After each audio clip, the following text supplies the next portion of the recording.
driving me insane. You get a job with Steven Bartlett. I've been doing this for over 2.5 years and have made well over 200 trailers. People love them, people hate them, but they definitely know about them. Do you have like a framework for it that you're trying to tick off? So every single trailer that we make follows 4 different compartments: your hook, life lesson, the emotional roller coaster, and ultimately Talk to me about how do you actually make them? social media industry. You need that urgency as part of your skill set. For some weird reason, people really want to know how long it takes, and I've never actually said it before. How do you hire a great editor? The most important thing I'd look out for is someone who can tell a story. If you can't make me feel something, I'm never going to hire you. Let's talk a bit about Steven. The podcast is proven phenomenally successful. What's it like working for someone like that? It is one of the most challenging roles I've ever had.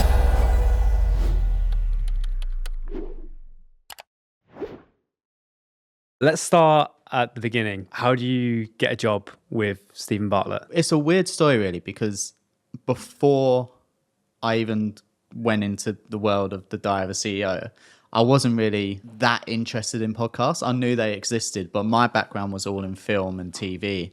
So when I graduated uni doing film, I met my ex-co-founder of a business we started called Red Pencil Productions. And that was a production company where we really wanted to bring small to medium-sized businesses videos that had that narrative and that emotional feel to them. And then due to some personal reasons, I ended up in a space of about 24 hours leaving the company, leaving my house, leaving the entire part of my life behind up north, and I went back down to London. Ended up getting a job as a video editor for a company that specialized in doing social media marketing for film and TV brands and shows. So they would cover like James Bond, and they'd have Disney and Marvel and Star Wars all on their roster. And that was really my first step into bringing the marketing side of what I learned at Red Pencil to this sort of filmic production side of actual feature films and TV shows, merge them together. And then I ended up working in an industry that I had not much experience in at all. All I knew was when I spoke to Jack was they wanted to find a new way to promote their podcast. And I just felt this was a perfect opportunity to bring a medium of editing that's worked for so many years for so many different industries and bring it into like this like sleeping giant of an industry, and the rest is history. Is it true that you were burnt out and you were like thinking, I'm done with video editing, I want to just become a train driver and do a 9 to 5 where I just turn up, press some buttons and pedals, and then I'm done for the day? Yeah, that happened to me when at my last place, where I was just pushed past like what was possible. And I'm known for being a fast editor. That's sort of how I built my skill set, was to be able to create things fast for social media. But it pushed me to the extent where I did get burnt out, and I wasn't enjoying editing. I wasn't enjoying telling stories. And all I wanted to do was just find a job where you could go home and not have to think about it, or have this structure in place where you'd work 9 till 5, Monday to Friday, Saturday, Sunday, you're completely done. You might not care about your job. You might not care about anything. You literally just want to bring in money to like pay for like what you need. And I had my heart set on that. That's what I decided.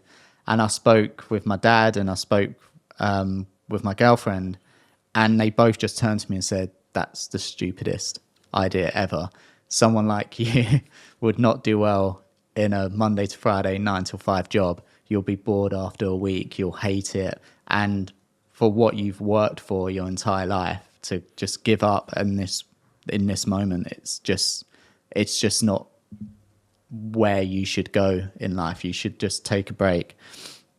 And ultimately, I listened to him, and I think part of it was because my friends and my family, we're sort of brought up in an area and at a time where it's like the second you finish school, you get a job, you get a salary, and you provide for your family, and you sort of have that side of your life that's fulfilled, and the work side is just what you do. And that's always been my force fighting against me, is I never quite felt comfortable in that space. So I started off wanting to be an actor. So I went to drama school, which led to a drama college, which led to an agency, which led to doing shows to doing theatre and shows and TV shows and things like that. And I always couldn't fall into that nest of like not caring about the things that I'm doing. And I'm so thankful that they turned my head on that, because I wouldn't be here today doing what I do. It's absolutely crazy, isn't it? When you think like the two directions you could have gone, like, Yeah. and the impact that your work has had since then, and like the amount of eyeballs that have seen it and ears that have listened to it, it's absolutely insane. Yeah.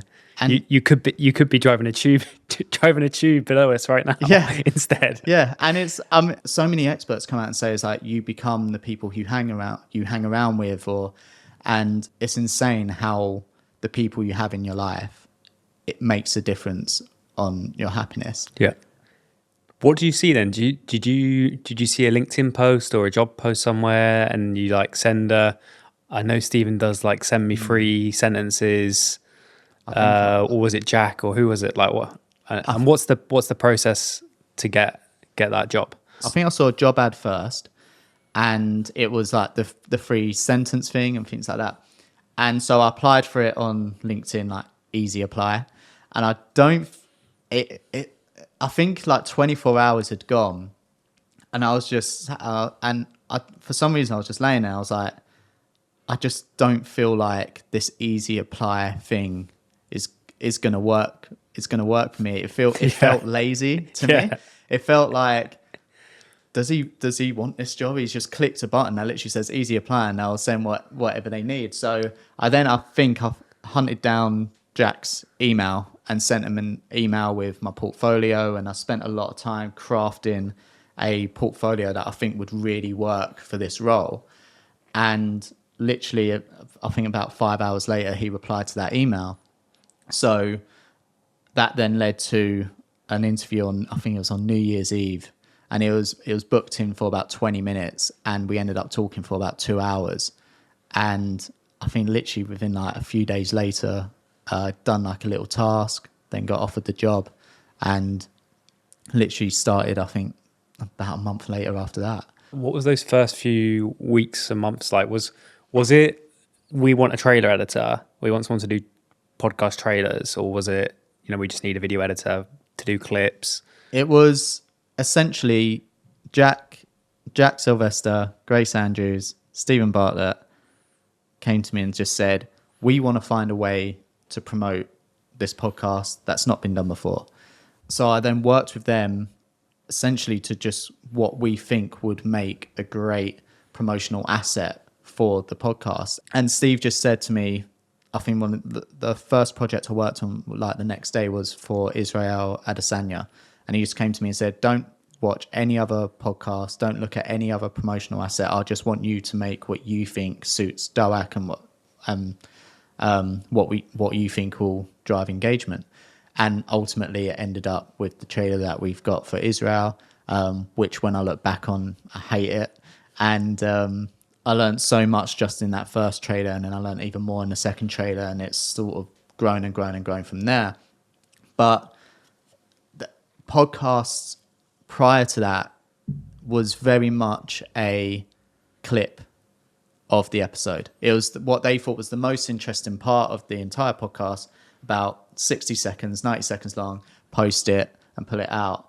And it just sort of seemed a little bit like a wasted opportunity, especially for something like The Diary of a CEO, where Steve really goes into like the emotional moments with the guests and their ups and their downs, or you'll talk to an expert and they're talking about so many different aspects on how you can improve your lifestyle or your sleep, for example. It felt like a missed opportunity to either just have a clip which just focused on one thing and hope that that one thing spoke to everyone, or the other aspect that people done was like they would do like 3 or 4 clips and just cut them together.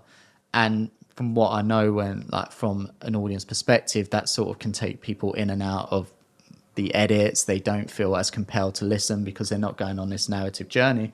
And that's what humans have done for years and years and years, is told stories and listened to stories. If you can create a narrative strong enough to hold your audience, then you'll have them at the beginning, at the middle, and at the end. And that's a huge challenge, especially on social media, to achieve.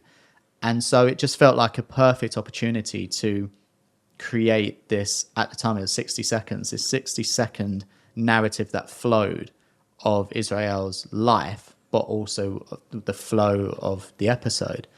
And we made it, and as it grew more and more and more, we started seeing these comments saying like, this is like a Netflix documentary, this is like a film trailer, this is better than a film trailer, this is insane, this is making me want to go and watch it. And so we started seeing this compounding of all these little 1% and all these little details and all these little changes to create this emotional roller coaster of emotions and this narrative story arc to convince people to click and watch the full thing. I love especially how like these things, they just emerge and then they can become like, if people think of this podcast right now, the trailer is a massive part of it, and people love them, people hate them, but they definitely feel a way and they know about them. How do you then see them evolve and like confirm that they are working and like they're doing the desired job? Is it like the comments? Is it the organic performance? Is it like them driving traffic? Like what are you kind of measuring and judging how they evolve, and should you do more of them? The biggest thing ultimately, which for me showed that it was working, was the community aspect of it. So we started seeing more and more guests collaborating with the trailer, and that also meant that we was hitting their audience.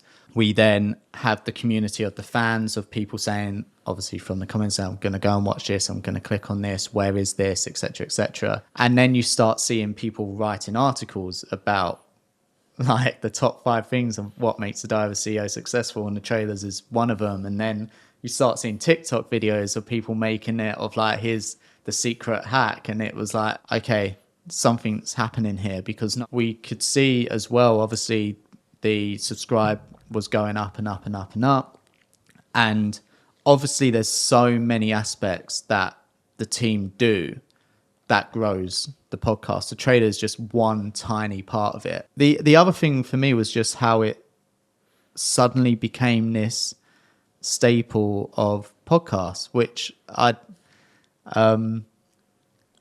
even now I don't quite understand how it happened. So it was almost like this weird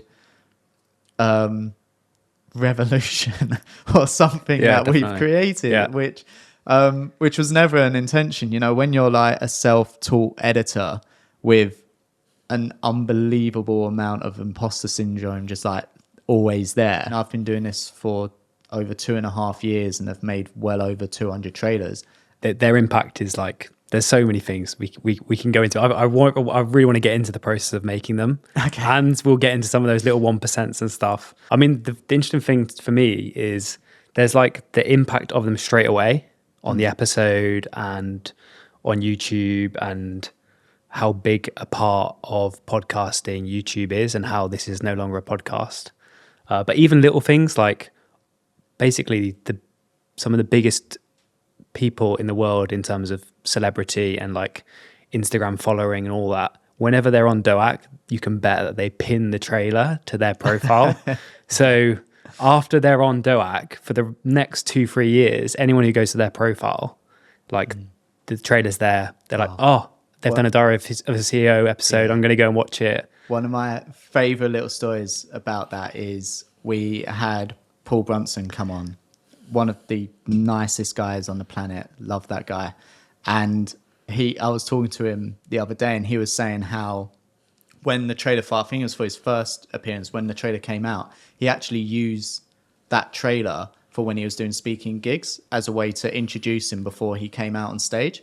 And for me, that blew my mind. And we had another guest who was like almost like an unknown. And for her to receive her own trailer, it was like almost like this weird badge of honor for her. So she sent me this email, and like she was like, I've played this so many times, and now this is literally just going to be what I'm going to use to send to when like book publishers and agencies and things like that, because it just cements their entire career and what they're known for. And that's something obviously that we really focus in on when we're making the trailer. It's got to reflect them and their character and their industry and things like that. And it's the fact that they can take this 90-second nugget of their life and just use it to promote themselves. So the thing with Paul Brunson was just like, it was a beautiful thing to hear, really. What's the evolution of them? Like, I've heard you talk about the Tim Grover one. I think the Annie Jacobson one. Yeah. Like, talk to me about a couple of these trailers that have like along the way have been like inflection moments in developing the style or like pushing it. And the big turning point for me was when we first went to LA, and you suddenly have this new caliber of guest who is so straightforward. They nail their sound bites. They'll say things like, this is the one thing you would do before you die. Here are 5 things that you can do that will save you and your children's lives. That sort of thing. Like, it's almost like, how can you not use that soundbite? And Tim Grover was one of those people, and he had that, and he also was name dropping like Michael Jordan and things like that. And we created this hook and we include in the B-roll for the first time within this hook. And it was like done to some really cool music because it's basketball, it's energetic. You can do that mixed with like his tone of voice and his sharpness. And when we done that hook and then followed it through with the rest of the trailer, it was like this really exciting, hard hitting, and then suddenly just burst into tears. And so we went on this huge high and then this sudden drop into almost like this silence of extreme sadness, and you could see like this passion. And then when we released it, that's when we started getting the whole, is this a Netflix documentary? This is better than most Hollywood films. This is like a full-on Hollywood trailer. And that sort of slowly continued, because then we would have people like Terry Crews come on and these actors come on who had like incredible life stories. And then the Annie Jacobson one, by that point, I think we'd gotten into a really nice flow with these trailers. We keep doing these 1%, all these little details. And then Annie Jacobson was a guest that we've never really had on before, and it was an author who spoke about the possibility of a nuclear war and what would happen in a nuclear war. And it was a very challenging trailer because it's talking about the destruction of the earth, how everyone's going to die, and it's an uncomfortable conversation. If a nuclear war strikes, like, spoiler, it does not go well in any scenario. So there's no way you can dress it up in a different way in a trailer and be like, it'll be fine.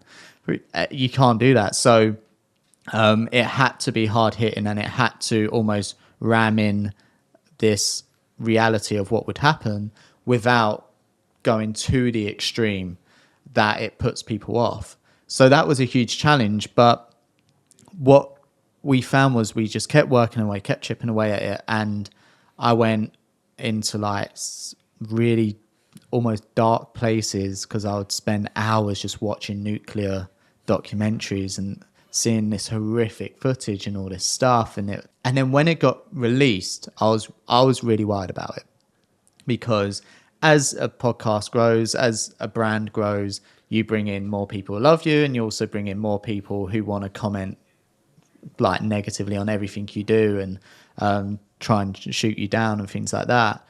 So I was quite worried about it, but the response was incredible. People who were typing things like saying, why are you trying to just scare people, were then bringing back other people commenting on their comments saying, well, they're not doing this, they're trying to explain this process. This shows how much we need to do, how important it is, that it's so important who we pick to be the leader of our countries.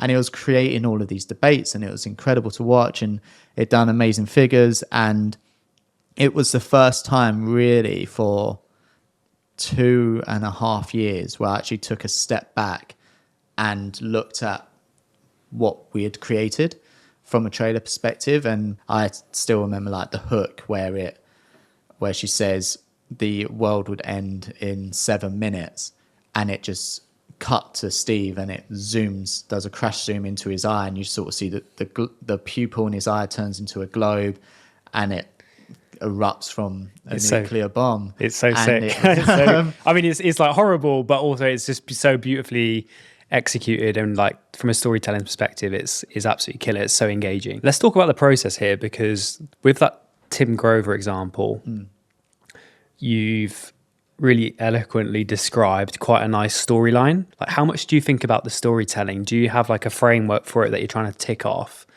I've heard you talk about maybe sometimes scripting it and then trying to find the bits that fit. How do you approach it? So even though to others it feels like we have a set formula, but everything's from a blank canvas, we'd listen to the whole interview and be like, what is the best way to tell the story? And ultimately, this is probably the biggest struggle we've had, especially when we've come to recruitment, is finding people who know how to tell a story. And it's something that I want to drive into every single editor, every single creative, is if you know how to tell a good story, especially in a short amount of time, that skill set is worth its weight in gold, because how an audience will react to your product, to your brand, to your episode comes down to how you've made them feel inside. How do you make them feel a certain way? You go into something that we've had since human began, which was the ability to tell a story, understand a story, and have that story almost influence the way we live. A good example I use is with charities. Charities can actually do this quite well. And where you see charities fail is because they've chosen the wrong emotional storytelling hooks for their brand. So if you're a charity and you want to sell products, I would never go the route of a black and white video showing sad footage and the voiceover saying people are struggling. I'd never do that. If I was to sell a product as a charity, you would go down the more of a laughter route, like that comedy route, or I guess more light-hearted. You want people to feel positive when they're buying a product. If you want people to pay money just into the charity, like for example, like Save the Children, for example, that's where you want to hit them, because the sad emotion that you feel will make them want to protect those children. It'll make them feel that empathy, that they want to care and they want to do something. If I'm feeling sad, I don't want to buy a pair of boxers. I want to help someone. I don't want to do something for me. I want to do something for them. If I'm feeling happy and it's payday and I've been told that like these jazzy colors come on and I see something and it's like hilarious or it's fun on TikTok, then I'm more likely to buy it. And so it comes down to what story suits your brand and how you tell it. And so ultimately with every trailer, it comes down to that. Not every an Annie Jacobson story is going to be extremely different to a Paul Brunson story. Paul Brunson's is obviously going to be more energetic. It's going to almost reflect this idea of like this primal need for love and to find a mate. And so you want to find the best tricks and tips that you can do to do that. So you want to feel almost like a bit uplifted. It's like, okay, now I want to go and find a partner. With Annie Jacobson, you don't want to feel positive about nuclear war, because if you feel positive about this and that things are being done to stop it, you'll sit back and be like, okay, it's fine. If you leave that trailer, or if you then leave that episode and you feel almost like this sense of tragedy or sadness within you, it almost brings this need of wanting to do more. And then that's when you think about, oh, who do I vote for? What can I do to like almost try and help in this situation? So storytelling is the ultimate goal for us. And then from there, it's how can we condense a 2.5 hour podcast into 90 seconds? So every single trailer that we make follows 4 different scenarios or compartments. and it would be your hook, a life lesson or a lesson taught, the emotional roller coaster, and ultimately always leave them wanting more. And if you achieve all those four things, you've grabbed your audience. The hook is obviously what entices people in. You want people to feel like they can leave the trailer having learnt something as well, not feeling like we're quite known for the cliffhanger. And we find that if every single aspect of the trailer was a cliffhanger, it would just end up pissing people off to the extent where they probably don't want to find out the answers anymore. But if they learn something from the trailer and then feel like they can learn something else, that's provided value to them, so they'll want to click on more. The emotional roller coaster, our everyday lives, we go through emotional roller coasters. We're never always happy. We're never always sad. And so mimicking that sort of flow of how an audience and how people live their lives really sort of has that relatability to the trailers. And then always leaving wanting more is sort of what we've become known for, which is the cliffhanger. And that is ultimately because it's a trailer.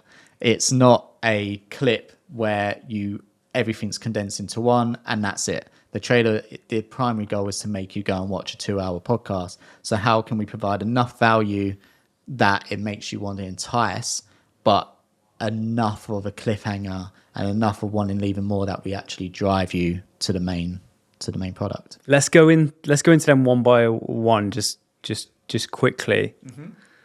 What makes an amazing hook? What makes an amazing hook? Ultimately, it comes down to the basic principle of what will grab the audience. And it can be so many different things. So it can be just a random shout, for example. One of the ones I've learned from Ramit Sethi's trailer, and he's like the money guy and things like that. And when me and Steve was watching the trailer, we had the hook as it was, and it was really good, but it just felt like something was missing. It didn't quite grab us. And then Steve remembered a moment where he was just talking to Ramit about buying a house, and he just goes, this is driving me insane. And he was like, why don't we just put that at the front? So we tried it, made it work within that context of what's going on. And when the first thing you see is this man screaming and saying it's driving me insane, you've hooked them in there. What we do, obviously, when we have someone like Simon Cowell, and the first thing you see is Simon Cowell emotional, that's an element of surprise that, again, a lot of audience members wouldn't have seen. I'd never seen Simon Cowell emotional. He's known for being TV's Mr. Nasty. So having him in this vulnerable state entices you to want to know more of like what's happened. And so there's all these tiny little tricks, but ultimately it does come back to how can you surprise the audience the most. If an audience is surprised, they want to know more. And ultimately this is why a lot of our hooks end with cliffhangers for the experts, is because I believe humans want to know everything. Well, they think they want to know everything. It drives us insane when we don't know the answers. It drives me insane. And so this idea of we're going to tell you something extremely important, but I'm not, you're going to have to go somewhere else, would drive me insane enough that I have to go and find, even if it's pissed me off, if it's intrigued me enough and it's relatable to me, if I know that if I follow these 5 steps, I will wake up every single day happy and fulfilled and driven to want to go and make money. I just want to know. I might not necessarily do those 5 tips. Chances are a lot of people don't, but I just want to know if they're doable. And so for me, there's that hunger for humans to want to know the answers to everything. It drives us insane if we don't. So hooks really are just enough to surprise you and to keep you wanting to find out the answer. In terms of the hook, you've kind of got like the visual hook. I think you always tend to have it on the guest. Mm-hmm. You have the subtitles, they're animated. Mm-hmm. Be interested to know why you do that. Obviously, there's the audio hook as well. So like the bit of sound design, maybe to heighten the emotion. Yep. How do you think about those kind of elements of it? So initially it was gut, and then it turned into science. So we found, for example, starting a hook on B-roll never worked for us. Never works for us. And I mean, it makes sense when you sort of go through it. It's almost like if people are on Steve's page and it's a trailer for the Diary of a CEO, I feel like with humans, what they want to see, whether they know it or not, is who's in the chair. And it's the same with even with starting with Steve talking. We now do it so it's the guest in the chair, even if Steve's talking, or I'm testing something at the moment with like split screens and things like that. And so that's the reason why we've always started with that. And I learned that. I initially learned that on the first ever trailer. The first trailer for Israel, it starts with the UFC announcer going, presenting Israel, and it was text, and it was like on Diary of a CEO, and then it flashed to like Israel and things like that, and there was no mention for probably about 5-6 seconds that Israel's the guest on a podcast called The Diary of a CEO in terms of like visually seeing him. So we learned that straight away. And then every so often there would come a time where a hook where you go, maybe the B-roll would work at the start, or maybe we should start with like a news anchor telling about a current state of the affair and then lead into it. It just never worked. So we learned that lesson. The terms of captions, the idea behind that is that your eyes are just sort of drawn and you want to read. And so that's something that we play around with. Again, we're constantly experimenting. So literally this week I've put in a new experiment on a different type of caption and different type of impact text and another different type of backdrop for the captions. So we'll see which one comes out on top, for example, and then that might change the way how the trailer text is done. Music, again, started as a gut. My gut was if you can hit someone with a boom and like some energetic music, it gets you geared up and ready to go. Or again, if you've got a sad moment, hearing that one single piano hearing that sometimes is enough to hit me. So if you have that, it just enhances that emotional connection to the guest.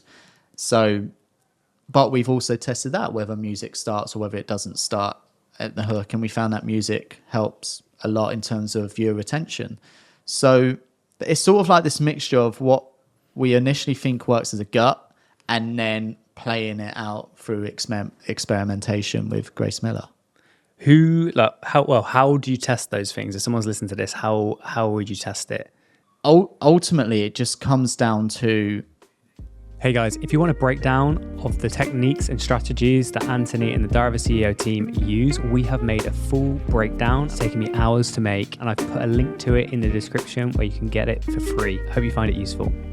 Having people who create enough assets and create enough variables within the assets to test the different moments. So whether it's text, testing out different fonts, different things, all that different colors, for example.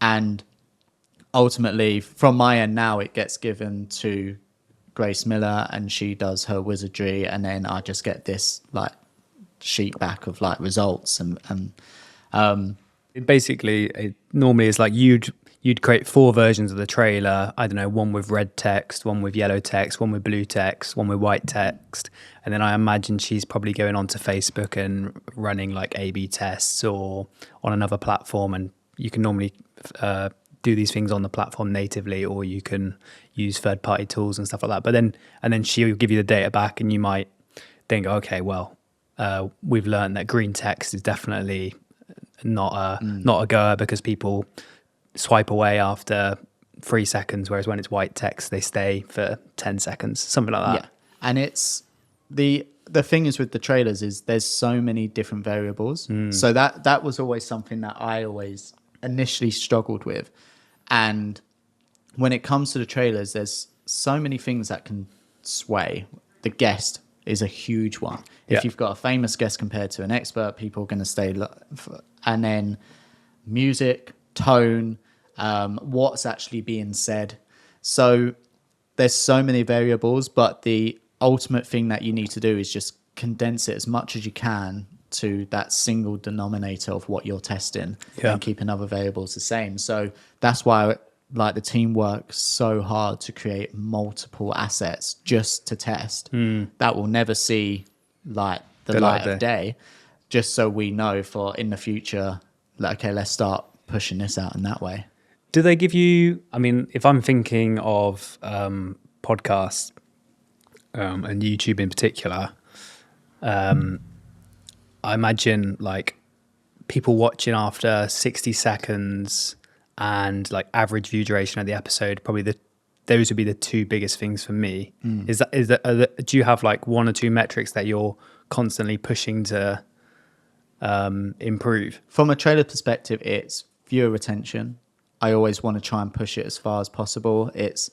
I mean, I've said it before, but trying to keep audiences engaged and on social media is a bit like climbing Everest. It's so difficult, especially when we're just so used to the scroll. And so that's something that I always want to push, and that's why we'll test things, even duration of hooks, for example. How long can we keep them on a single subject before we have to move on? Comments, likes is another huge thing for me. So seeing it's sort of like a big part for me is the holistic approach to whether it works and the engagement it has, and that a lot of that comes down to the community, because the marketing team, like with Grace Andrews and Shane and all those people, have worked so hard to build this community, and I just want to do what I can to fulfill the needs of that community. And so for me, comments is a huge one, and likes is a huge one. I want people to be able to go on and feel like they've learned something or feel like they've added value to their lives just from that asset alone. And so I take a lot from what I read from the comments, and I sort of sift through and I see, okay, is there anything that's being said on repetition that maybe we can sort of start looking as a way to test or as a way to change. And so for me, if it's driving engagement, viewer retention's a huge one. And ultimately it's how many people can we get to YouTube, which again is a quite a hard one for me to test, for example, with Instagram, because there's no link button or anything like that. And when that does come out, if that comes out, that'll be like probably a huge part of the process for us. Be massive. So that second element of the trailer, the lesson. What do you call that? You call that the... Not really giving it I call it the life lesson. The life lesson, yeah. It's not really got a strategic name. This is the thing that I've come to realize now, where I've gone from a self-taught editor who just edited for myself and then companies to now leading teams and things like that. Is like, oh, suddenly I'm going to have to come up with these names, because when I explain it to people, I can't be like, oh, the thing. So at the moment, I call them life lessons, and that is the moment of value. That's actually better. The moment of value. Yeah. The moment of value.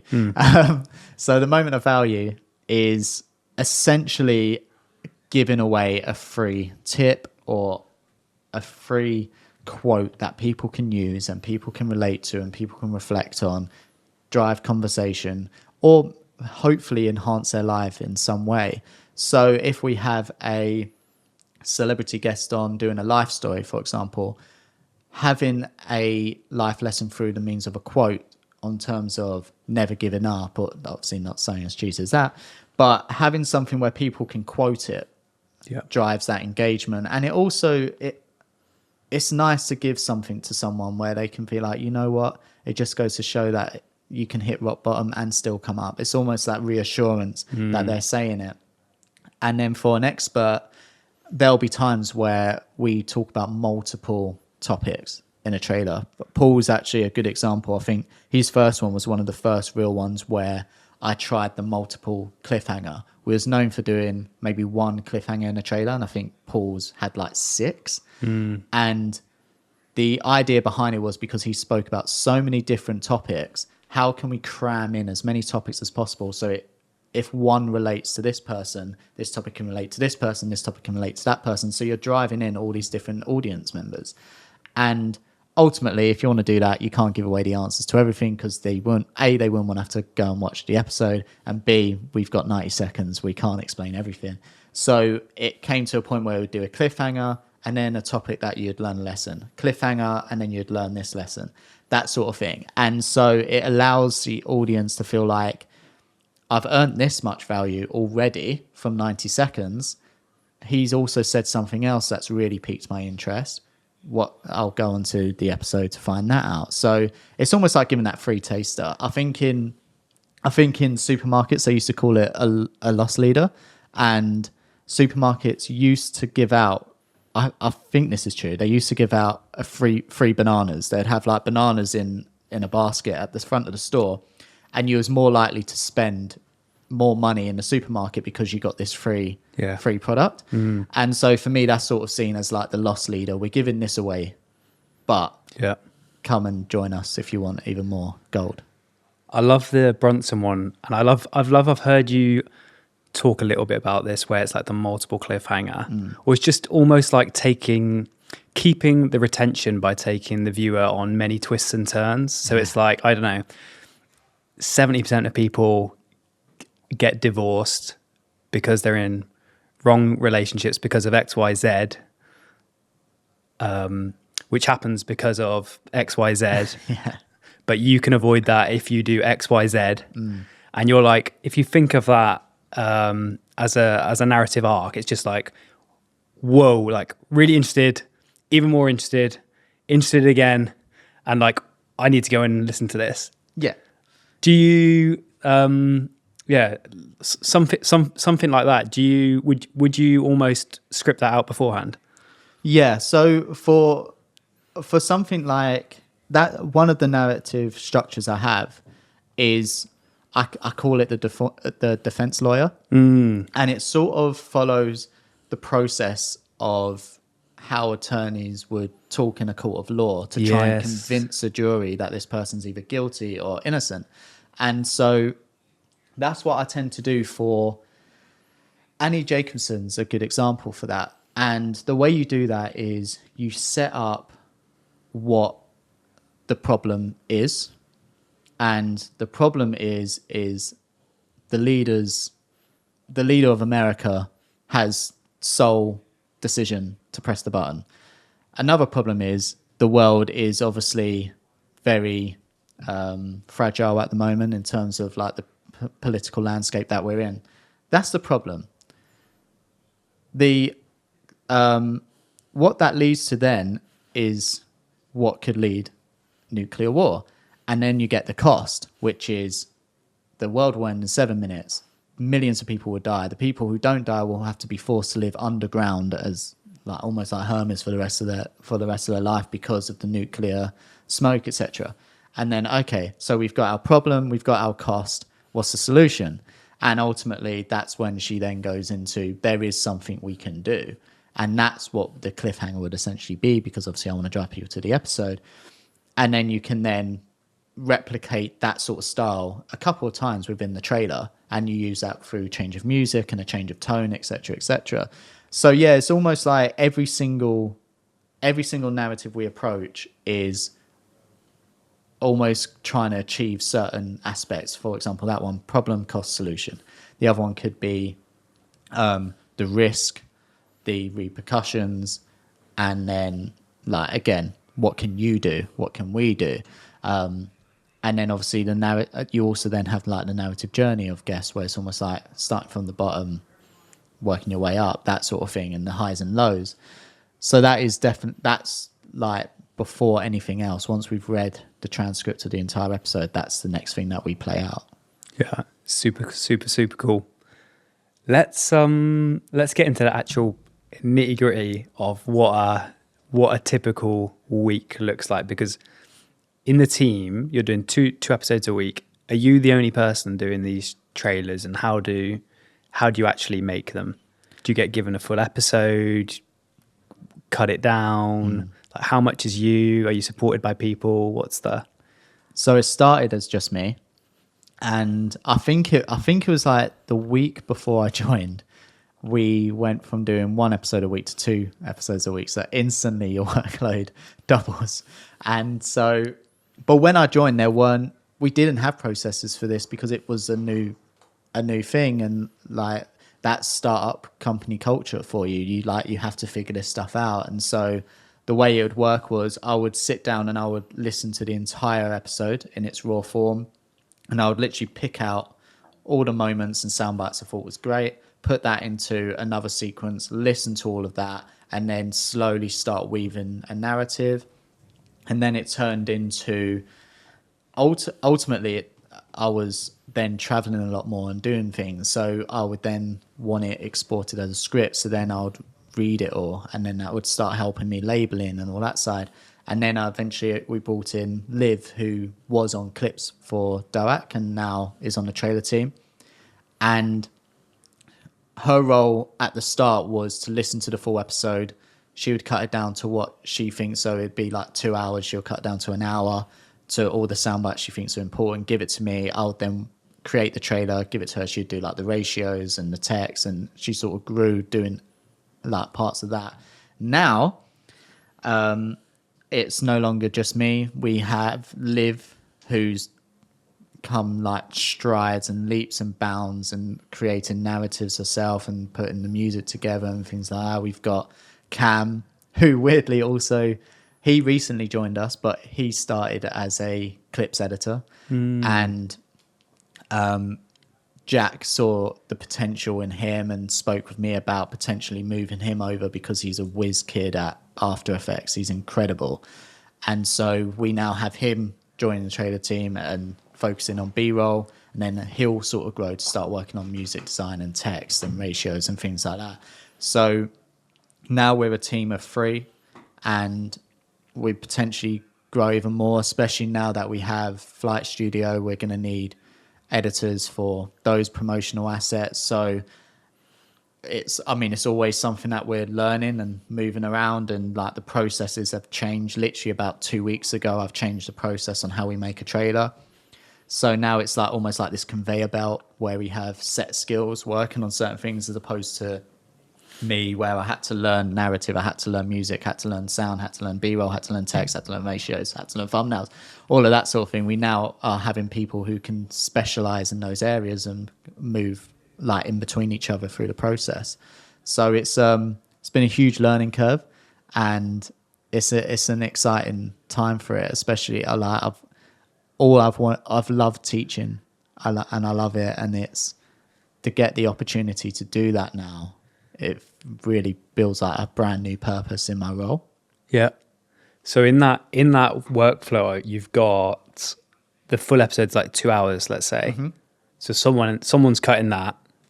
It then comes to Liv, who cuts out all of the elements that could be good for a trailer. Yeah. Which then comes to you. Yeah. So that was the process that was the entire process to about like a month ago. Mm-hmm. So Liv would get it. She'd cut it all down, and it wouldn't be a story. It would literally just be cuts of the pod, get rid of all the fluff, all that sort of thing. And then I would literally sit down with it now as a script on my iPad, read it through, highlight all the moments. And then on that screen, I'd have the script. On this screen, I'd have a notes page where I'd be typing in topics, that sort of thing. And on this side, I'd have like my Word document where I'd slowly start putting in lines from the script. And then it would just sort of flow between those 3. I would then have an actual physical script from written format.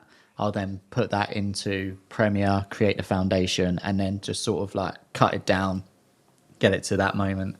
Then the music begins, and then the B-roll begins, and then the text begins, and then the ratios begin. And every single one of those processes has its own moment, which I call zoom-ins. So for example, in music and sound design, I'll listen to the entire trailer without any dialogue sound and just make sure that the music is achieving what I want it to achieve. If the music can achieve the same tones as what's being said, that's when you know you're onto a winner. And then I'll do the same with sound design one. So I'll just do sound design with no music and no dialogue. And then I'll slowly bring those three elements back into each other. And then I'll do the same with B-roll, where I won't listen to it, but I'll just watch it. And then I'll see if the B-roll hits me how I want it to hit me, or does this feel a bit too fast? Does it feel too slow? And ultimately, it's all of those different processes being done within 2 days. And then it gets released, and then you're literally straight on to the next one the next day. It's crazy, man. Yeah. I mean, 1 a week would be a lot, but 2 a week's insane. It's what I find really funny is that for some weird reason, it seems to be something people really want to know how long it takes to make a trailer. And I've never actually said it before it makes me sound a bit like a douche, but I've never said it before because I quite like playing. I like playing around with them a bit. Yeah. And like someone will ask the question and I'll read some of the comments. Someone be like, I've heard it takes them 3 weeks. Other people be like, they've got a team of 17. They can do this in a day. And then I have other people saying, oh, it takes them 4 days. And like you're reading all this, it's like, where's this come from? Where's 3 weeks? Urban legend. So it's all quite, but reality of it is I have 2.5 days to make a trailer because it's simple maths, 5 days in a week, 2 trailers a week. Yeah. But I know you and you get up at 6. So you're every day to start working on them. So yeah. So your 2.5 days is maybe slightly longer than some people's. Yeah, and it's one of those where it probably doesn't have to be. Yeah. But if I want them to get to where I want them to be, it allows me that extra time to really focus in. And you can make a trailer in a day. You can make a trailer in 5 days, and it can still be the exact same trailer. Yeah. You can also make a trailer in a day and a trailer in 5 days, and they'd be completely different. It's how you prep yourself and how fast you push yourself. And so it's something that I'm very conscious of with my team, for example, is as we grow, if you do starting to get more time, I don't want that to then almost you get used to making a trailer every 2 weeks. I never want that to happen. If we can prove that you can make a trailer in 3 days, you can make a trailer in 3 days. Yeah. What you can then do is maybe enhance a little bit and learn something new, etc., etc. You can do all of that, but you still want that urgency within the team and within editors. Otherwise, you end up just pondering over the same thing again and again and again and again.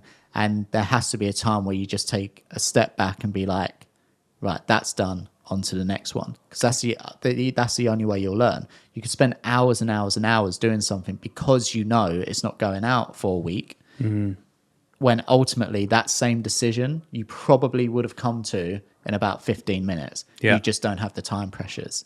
So that's something that editors especially, I think, are not really used to. And the social media industry, if you want to survive, you have to have that mindset. You need that urgency as part of your skill set. Let's talk about review. Let's talk about working with Steven, and who reviews these. Is it something that you work on with Steven? Is it something you work on with Jack? Does the guest see it before it goes out? Do people not want them going out because of certain moments that you've picked? Like, what happens after you've made it? So again, it's this process that's just ever evolving. And when it started, it was me, Jack, and the queen of social herself, Grace Andrews. She would take, like, she was probably the most prominent person in the process with me. So we would sit down and we'd go through it. And then as it grew and as it built this sort of structure, it would then just turn into just me and Jack, and then it turned into me, Jack, and Steve, and then it got to a point where Steve was like, I trust you, go and do it. So now it's ultimately me, and now that I have a team, they'll make it and I'll review it. And then, but I still run it past Jack when I can. There'll be sometimes when I run it past Steve, especially if I know he really liked that recording, for example, because it's always good to have someone else's opinions. It comes down to how can we streamline the process as much as possible, because it is 2 a week. But yeah, so that process has changed over and over and over again, and it will change again. But at this moment in time, it's me. I make them. I'll approve the ones that my team makes, etc., etc. In terms of the guests, no, they don't see it, and there's a reason for that, and it's because, especially if you, so a really good example, and this one's not trailer related or the fact that they wanted to see the episode, but it's a good example of where we come from. Is we had a guest on the show, Maisie Williams, who I think it was the first time she truly opened up about her past, and it's a horrible story, and she was obviously very emotional. It was very emotional for like everyone in the room, and it was hard. And if you put yourselves in the shoes of that guest, if you've then left that podcast, your mind is going to be wondering, what have I said? What have I done? Etc., etc. And so it'd be very easy to panic. And we've had guests in the past who would message Steve, and they would almost, you could see that sort of panic settling in. The trailer and then the episode goes out, and then they'll message again and saying, this has literally changed my life. We've had really notable guests who I can't say, but we've had huge guests who have then bumped into Steve months later or even years later and say, your podcast has changed my life. One person even said it's up there with Oprah of how it's impacted their lives. And so there's the beauty of, if you just let it go and just wait and see what happens and trust the process, then you potentially are going to open yourselves up to like an incredible wave of support and love. And ultimately, I think our guests understand that. They understand that we are a team who, yes, we want to drive people to a podcast. Yes, we're going to use marketing ploys to bring people in. That's one, that's our job. Two, that's how you bring people in. But there's the trust there that we want to do what's best for you, for the podcast, and for like the narrative of the episode. And if they trust us with that process, then they don't need to see it. So do they see the whole episode though, or do they get like a transcript or anything like that? I don't think so. Don't think so. Yeah. No. It's interesting. Because it's ultimately, especially as you grow and you get bigger, you'll get people wanting to take things out because of panic again, or you'll have other teams wanting to take things out and don't align. And I always love it when we have a guest who comes on and they just don't care. And like a lot of the experts and things like that are like that. A lot of the scientists are like that, and they're like, I know what I'm saying. You could, like, as long as you don't cut out words. But if Steve says, are you doing this, and change your word from yes to no, which obviously we'd never do, but as long as you don't do that, I stand by what I said and my story. And they're the guests that I absolutely love them, because they are so passionate and they are so convinced with themselves that they're comfortable enough to take whatever's going to come to them as well. Yeah, it's really cool. If someone's listening to this and they're like, how do I find my aunt? Like, hire a great editor? Tinder. Yeah. Where do they, like, what do you look out for, and like, how do you hire a great editor? The most important thing I'd look out for is someone who can tell a story, just because editing as a skill is something a lot of people can do. I see it every single day. People tag me all the time, and I'm watching their edits, and what they're doing is incredible. They're doing things that I can't do, and their B-roll could be could be amazing. The way they're doing their text is amazing. The music is cool, but I very rarely see one where I can look at the narrative and go, I'm with you, A to B, I'm not lost, I've not been taken out, I can go on this emotional roller coaster. And what I found is quite rare as a skill set. And that's something that Liv has. And I'm not sure whether that's because she spent a year or so watching the trailers and doing ratios, and whether she sort of learned that over time or whether it's sort of innate in her or not. I don't know where it's come from me. All I know is that I've been writing stories since I was like 6. I mean, they were crap, but I've been writing them since then. And I've written TV pilots and stuff like that to get commission and things like that. I've always loved writing. And when I see someone who can tell a cohesive story, hook me in, play with my emotions so I'm not feeling the same thing the entire time, that's someone who, in a heartbeat, I'd want. You can have all the skills in the world, but if you can't make me feel something, I'm never going to hire you, and Flight Studio is never going to hire you. And so that for me is the pinnacle. And then ultimately it's your sense of urgency and the character traits that you have as a person. So the editing part aside, being an editor can be a tricky job. It can be an easy job. It can be a horrific job. It all comes down to your character traits. If you're willing to put in the hard work and the passion, and you have that sense of urgency and you want something to be the best it can be, then you will ultimately find yourself creating products that you are unbelievably proud of, that everyone else is proud of, and that eventually people will say, I want to be like that. It's just whether they have the same work ethic to become that. And that's why it's like when I read the comments on that, how long it takes a trailer, and if I've ever told people, and like we've had freelancers before, and when we ask them how long do you think it will take you to make this, and they come back and say, oh, about a week and a half, or they'll be like, oh, I can do one bit but I won't touch any of the rest. They're shocked by how quick we do it, because we have that urgency, and we know that we're never going to put anything out unless we're happy with it. I've never once released a trailer where at the time of release I've not been happy with it. I've always been unbelievably proud of it. It's just straight on to the next one, so I've not at the moment to sink it in. But if there's something, if it gets to 2 hours before release and I'm not happy with it, I'll be working on it until it goes out. So it's those sort of character traits really. And if you're willing to work hard and try new things and experiment and be welcome to fail and have that urgency as a person, I think you'll smash this industry.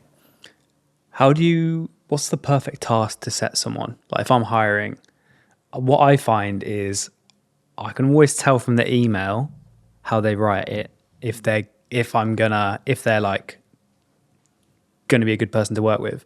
But with the editors in particular, I need to see them edit something. Yeah, 100%. Because it's like, with me, I wasn't classed as smart in school. I weren't a great writer. I wasn't, this was back in the time where you probably could get away with it. But it's like my teachers say I couldn't tell my ass from my elbows and things like that. And when you're growing up as a kid in school, it's like you sort of go along with it because you know the teachers are like that. But on reflection, they're basically calling you stupid. And so I never grew up confident in writing. I never grew up confident in maths, in like those logical academic studies. But one thing I always felt confident in was telling stories and provoking emotion. And so if I'm looking for someone, you could write the most beautiful email in the world. You could create a really cool show reel. But unless you've made something that provokes emotion and makes me want to act upon seeing it, I won't be interested. So a task is a fantastic way to do that. How else can you see if someone's good for the role without them actually making a trailer, for example? And so that's part of the process of what we do. And we received some amazing trailers, and ultimately that's how we've hired in the past. Is I've been blown away by their work, and then when we then put them into the next stage, we'll ask, how long did it take you to make this? And when we hear someone say, I challenged myself and I done it in 3 days, I was like, brilliant, another tick. So a task is a solid way to find out how anyone is going to do. Because from an editor's perspective, a show reel is fantastic, but it never tells me exactly what you've done. So I've had people who sent me a show reel and it's got like Marvel work on it, and then when you speak to them, it's like, oh, I've done the smoke, and it's like, oh, that's great, yeah, but can you? Where's the narrative? Where's the all to come? Where's the cut to the music? If you're adding like layers onto it, that's an amazing skill set as a VFX artist. But can you come in to build an entire project? So a show reel is great to show the range of work, but you need to really dig deep and focus on like one particular video that you think proves that you should be there. Let's talk a bit about Steven. He's obviously a phenomenal entrepreneur, and the podcast has like been phenomenally successful, and he's had multiple businesses be really successful. What's it like working for someone like that? Working with Steven Bartlett is, when you work for someone like Steven Bartlett, you will be tested to your max. You will go through every single emotion that exists. You may question a lot. You ultimately will end up more of a well-rounded human being, and you will learn so much about the industry that you work in, what it takes to make it and to be successful, and ultimately what you actually want in life, which is something that I don't think many people can get from a boss. And for me, working with Steve it's interesting because he is the most driven human being I've ever met in my life. And going back to how I was brought up was around friends and family who had their 9 till 5, work wasn't a thing, to this, it's almost like the two extremes. And that passion is almost quite scary sometimes. It can feel like almost a bit intimidating, especially when you first meet him, because you can't understand how someone can be this driven and this passionate and this determined to make something work. But when you go on that journey, it is one of the most challenging roles I've ever had, ever. And what's crazy is when I left my last company because of burnout, the last thing I wanted to do was challenge myself further. But there's a difference. What Steve's given me is purpose. And he's given every single member of that team purpose because he's given us ownership. And that's something not many bosses do. And that changes everything. Once you give your team purpose and this sense of ownership, suddenly it becomes your passion, your baby. You want it to do well, because if it does well, you reap the rewards from it. And when just today we reached 7 million subscribers on YouTube and everyone is up and jumping and screaming and dancing, ultimately those people then go back to work. Some of them will leave, some of them will keep working, etc., etc. But everyone feels fulfilled in their role. And I've now come to realize that if you want a job and if you want to go through life feeling that it's a bit easy, that you're not being challenged, then for me, that's a miserable existence. And I used to want that life. Now, I couldn't think of anything worse. The idea of not feeling passionate about what I do, the idea of not feeling challenged, this idea of not even having imposter syndrome. I think imposter syndrome as a tool is something that was always looked at very negatively. I think it can be one of the most positive character traits you can have in a human being. Having those things fuels me to want to be better, to want to improve. And it's helped me as a person. It's helped me in my relationship. It's helped me in every frame of my life. And it's all come down to one guy giving me the opportunity to do that. How does he do that then? How does he give you the two things you said there was like purpose? Mm-hmm. What was the other one? Ownership. How does he give you those two things? So ownership's ownership is an easy one. It was, I'd make a trailer, and traditionally, especially as an editor, if you make a social asset, the chances of your work being credited to you is very rare, especially in social, especially with the big companies. You know, some of the big film companies don't want anyone knowing who makes their products. They want them to think that they've made their assets and their products. And so the first thing Steve would do is when people would comment saying, this is an amazing trailer, Steve would comment and tag me and be like, this is the guy who made it. And that would happen a few times, and it would grow and grow and grow. And then suddenly you would get followers on LinkedIn and on other socials because you're being known as the trailer guy. And so, and with that brings the ownership to it. If it fails, people are going to go to me.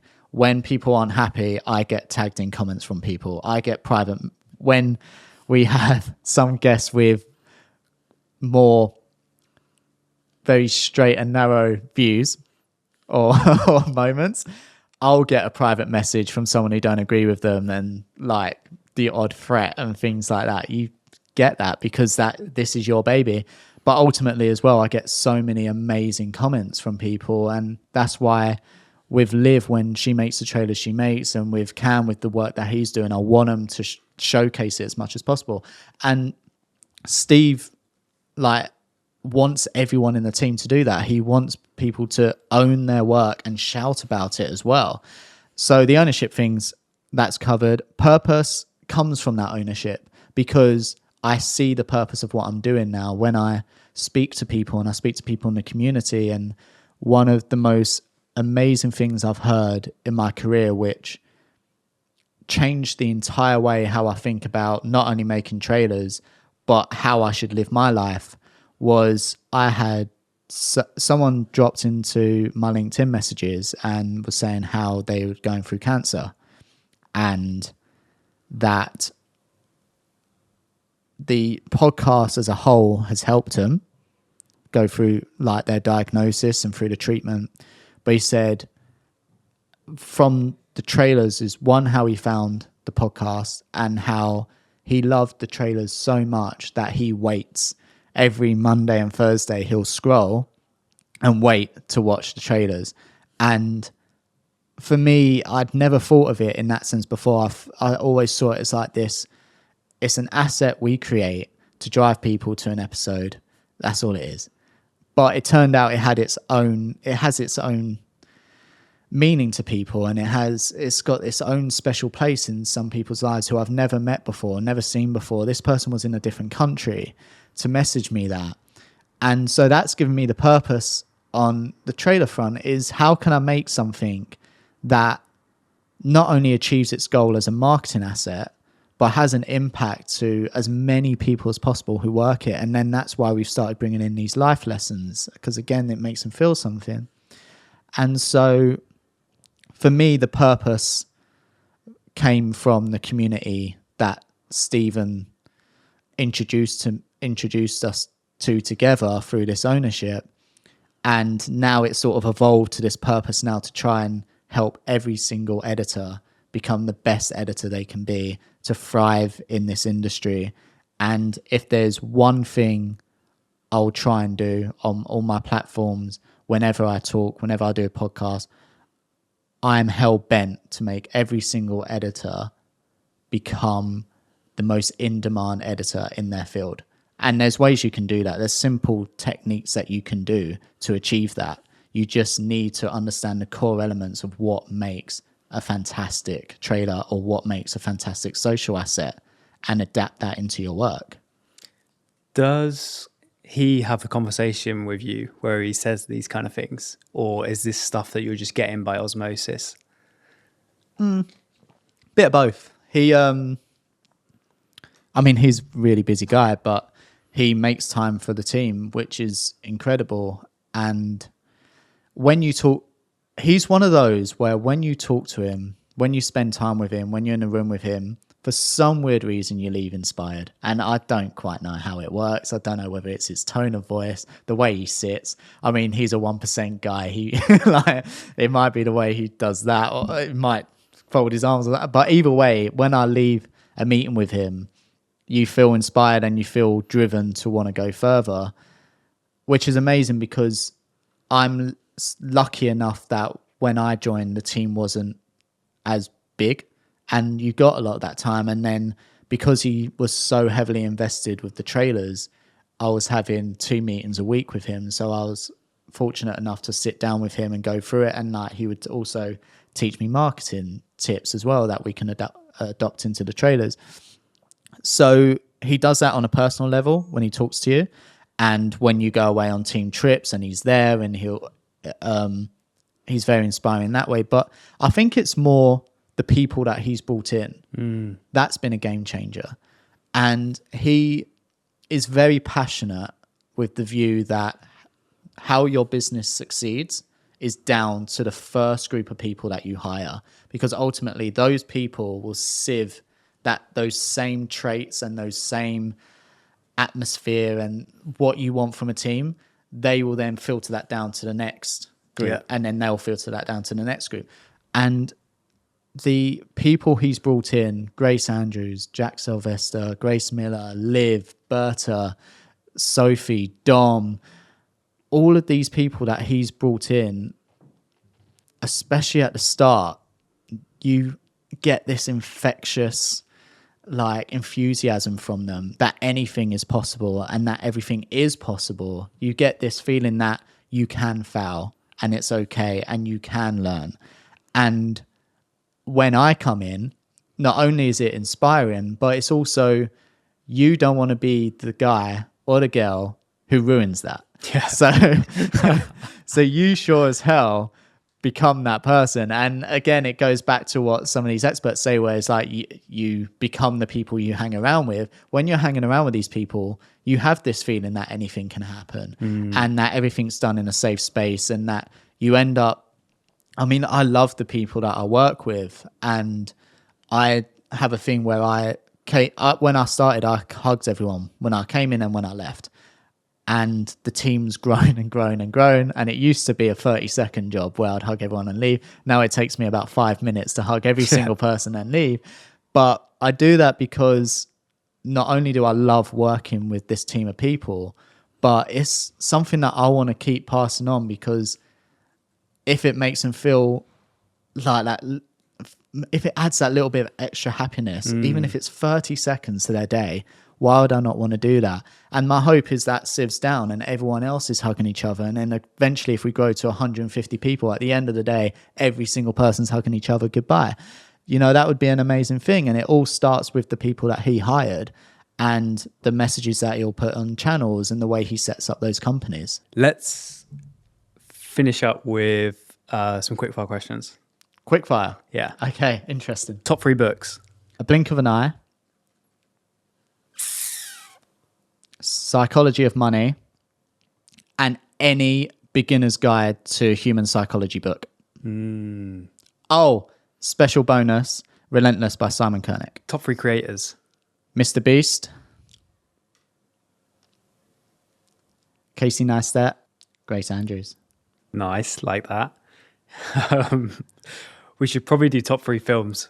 Beauty and the Beast, animated version, live action, no way. Beauty and the Beast, Armageddon, Silence of the Lambs. What are you optimizing for? My relationship, my health, and financial security. What's something you wish you could tell your younger self? Around 25, you're going to go through some of the hardest moments of your entire life, where you're questioning everything, ultimately wondering whether it's worth living, seeking help from counselors, psychiatrists, getting popped up on antidepressants.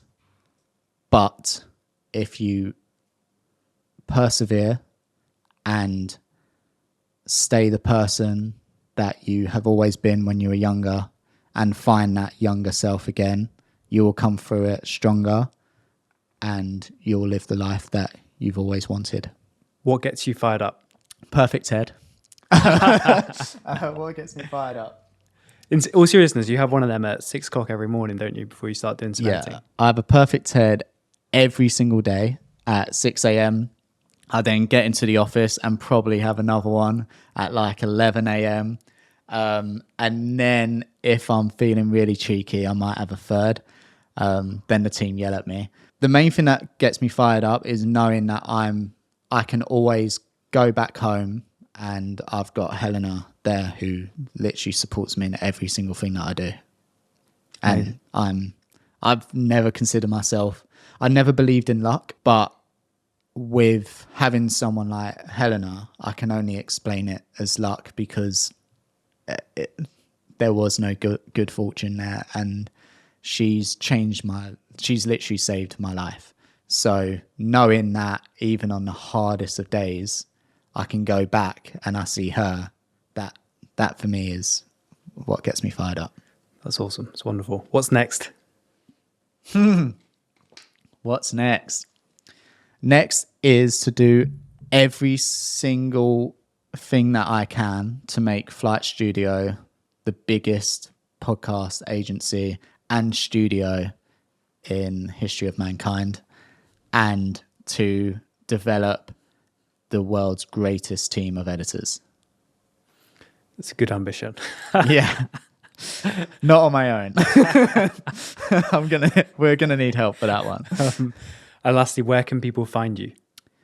People can find me on LinkedIn, and that's where I will try my best to teach every single creative I can ways to make better assets and tell better stories.